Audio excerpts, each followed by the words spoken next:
whenever you feel like criticizing anyone. In my younger and more vulnerable years, my father gave me some advice that I've been turning over in my mind ever since. Whenever you feel like criticizing anyone, he told me, just remember that all the people in this world haven't had the advantages that you've had. He didn't say any more, but we've always been unusually communicative in a reserved way, and I understood that he meant a great deal more than that. In consequence, I'm inclined to reserve all judgments, a habit that has opened up many curious natures to me and also made me the victim of not a few veteran bores. The abnormal mind is quick to detect and attach itself to this quality when it appears in a normal person, and so it came about that in college I was unjustly accused of being a politician because I was privy to the secret griefs of wild, unknown men. Most of the confidences were unsought. Frequently I have feigned sleep, preoccupation, or a hostile levity when I realized by some unmistakable sign that an intimate revelation was quivering on the horizon. For the intimate revelations of young men, or at least the terms in which they express them, are usually plagiaristic and marred by obvious suppressions. Reserving judgments is a matter of infinite hope.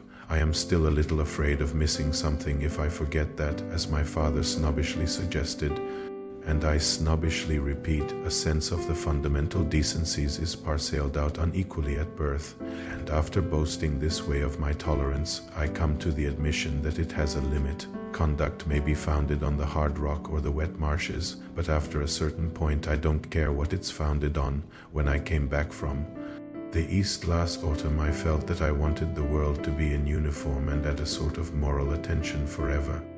I wanted no more riotous excursions with privileged glimpses into the human heart. Only Gatsby, the man who gives his name to this book, was exempt from my reaction. Gatsby, who represented everything for which I have an unaffected scorn. If personality is an unbroken series of successful gestures, then there was something gorgeous about him, some heightened sensitivity to the promises of life, as if he were related to one of those intricate machines that register earthquakes 10,000 miles away. This responsiveness had nothing to do with that flabby impressionability which is dignified under the name of the creative temperament. It was an extraordinary gift for hope, a romantic readiness such as I have never found in any other person, and which it is not likely I shall ever find again. No, Gatsby turned out all right at the end. It is what preyed on Gatsby, what foul dust floated in the wake of his dreams, that temporarily closed out my interest in the abortive sorrows and short-winded elations of men, and for a few weeks I lived the life of a solitary man. Then one afternoon, just as I was beginning to think that I would wander into the nearest jail and sit comfortably in the nearest cell, a new arrival as I was, happened to find his way to my door and in his blue gardens. Later I came upon a place that had so much the same encantador as West Egg that I hesitated whether I should call it a home or a haunt. It had a constancy which the others lacked. It was as though a house could feel another house, but it wasn't a simple, wholesome feeling like the one you get from a house in the country.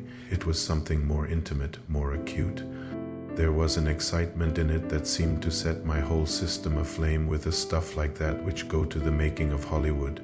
The idea got into my head that I might have been living in West Egg all my life. I might have known Gatsby. I began to be sorry that I hadn't a large stake in the whole damn thing, for it seemed to me that I had known him all my life, and if he could turn out so unexpectedly, what might happen to me?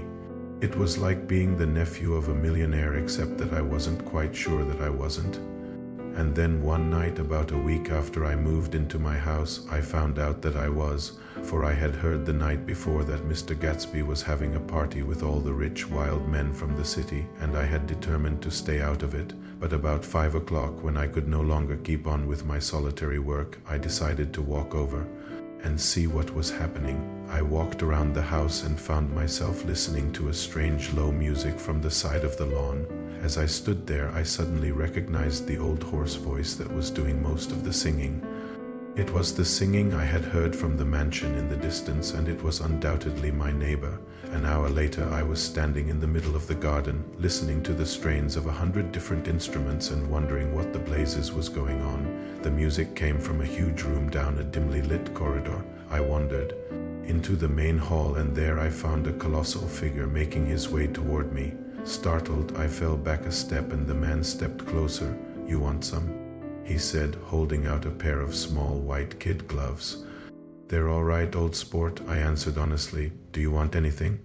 No, thanks, I said, and then I added, but if you want anything, just tell my gardener. You can reach him at any time. The man looked at me for a moment and then he said, thanks for the tip, old sport. I won't bother you again. And he disappeared into the throng. The next instant I found myself at the end of a monstrous gallery, filled with hundreds of human beings. Every face was flushed. Every person was talking and laughing.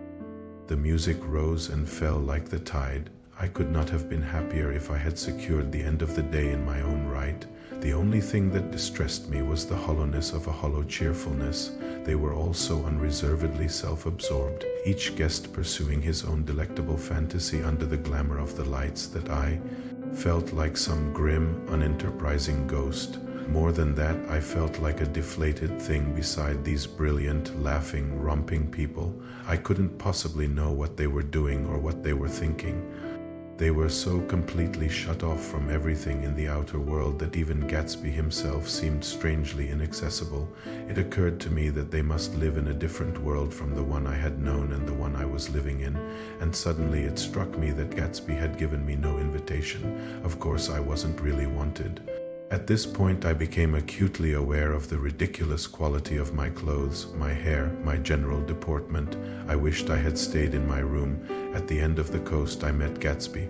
Old sport, he said, extending a cordial hand. How are you? Come into the house and have some dinner. I want you to meet some people. Thanks for the tip, old sport, I answered, raising my eyebrows in surprise, but I couldn't leave now. I have to go home. Oh, that's all right, he said quietly. You can come another time. Sure, I said, sure, but as I walked away, I heard him call after me, don't go now, don't go, stay a while. But I went, leaving them all to their incandescent night, and it was then I discovered that I had nothing in common with any of them. Not only did I lack the nerve to express myself, but I lacked the unmitigated heart to understand it. I couldn't possibly know what they were doing or what they were thinking. They were so completely shut off from everything in the outer world that even Gatsby himself seemed strangely inaccessible. That afternoon I took a train to New York and spent a lot of time at the plaza waiting patiently for my father to emerge from his conference committee and explain to me why the things that money could buy looked so cheap.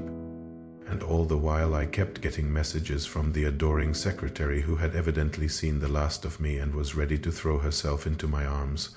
I found myself wanting to beat Gatsby in his own game. I wanted to win his self-confidence and show him that I was as good as he was, or at least to impress him with my cynical superiority.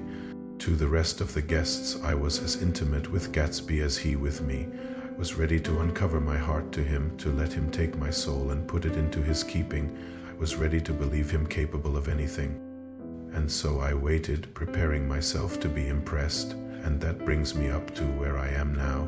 I have just had tea with Gatsby and it was a curious meeting. He was not really as personal as I expected, but he was more tender with his naivety than I was with mine.